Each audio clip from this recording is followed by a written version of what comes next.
Decir que Ellen es el alivio cómico del manga es quedarse corto, puesto que la risueña de Claymore no solo es el contrapeso a la perfeccionista de Nive, sino que además es un pilar importante en el grupo que terminaría por desbaratar a la organización de la isla.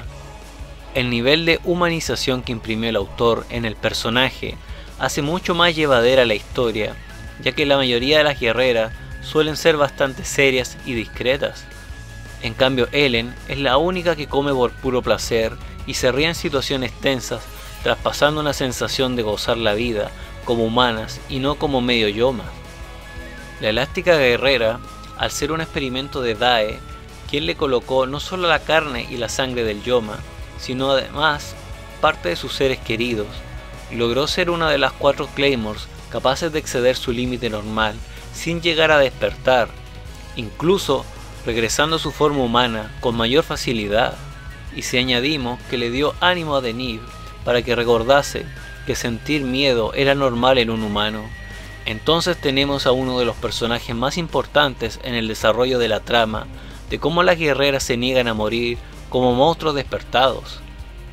Otra faceta interesante que Ellen oculta bajo esa sonrisa burlesca es su impulso por ayudar a quien lo necesite, arriesgando ella misma su propia vida y desobedeciendo las órdenes de Miria, de ser necesario, como ocurrió cuando vio al grupo de Dietrich ser inminentemente aplastadas por un Kakuseicha que les quitó la ventaja territorial. Ellen no pudo contenerse pese a las advertencias de Nive y se enfrentó no solo al despertado, sino a una guerrera sin suficiente sentido del humor, descolocando a la risueña fantasma del norte. El número 22 que llevó Ellen como parte de la organización no refleja ni de cerca el verdadero potencial que alcanzó al aprender la técnica de la espada taladro de la difunta Jean, logrando manejarla con mayor eficacia gracias a sus brazos extensibles con nada menos que 55 rotaciones. Algo curioso de Ellen es que al comer más allá de lo necesario, es muy probable que su cuerpo guarde mayor cantidad de energía para la batalla que sus compañeras, aunque nunca podremos comprobarlo. Quizá utilice ese exceso para reírse, quién sabe.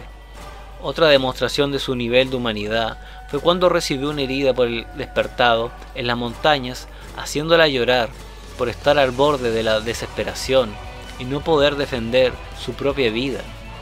Al contrario de sus camaradas, quienes manifiestan rabia hacia el enemigo en vez de tristeza, la risueña Claymore también ha demostrado rasgos de coquetería al interactuar con Raki, en un momento incómodo para Claire, donde le explicaba cómo estaban distribuidas las guerreras y sus áreas de trabajo, avergonzando a la Quarter y exponiéndose como una extrovertida y una aliante. Y como si fuera poco, Ellen casi carga con la responsabilidad de decapitar a Claire cuando ésta ya no tenía punto de retorno con su cuerpo medio despertado. Al ser la única en pie y haberse dado el gusto de destruirle el brazo a Rigardo, el peso emocional que hubiese significado arrebatarle la vida a la guerrera que la salvó de semejante Kakuseicha número 2 sería catastrófico. Pero Ellen, entre lágrimas, tuvo la suerte de contar con Jean, quien la detuvo en último momento. Algo que siempre llama la atención de la risueña es ostentar un corte de pelo similar al de la protagonista del manga, y más aún esa peculiar relación entre una mujer reservada y otra extrovertida. Es como si el autor hubiese tenido que elegir cuál personaje le gustaba más para presentar su obra. Después de todo, la personalidad de Ellen resalta mucho, dándole carisma a la trama. Sin embargo, Claire es quien servía más para introducir la historia. No cabe duda que Ellen, además de ser la única que deja que el alcohol actúe en su organismo, es una de las guerreras más notables que Norihiro Yagi creó para esta gran historia. Además, su nombre significa rayo de sol, una identidad muy apropiada para la aliante favorita de Claymore.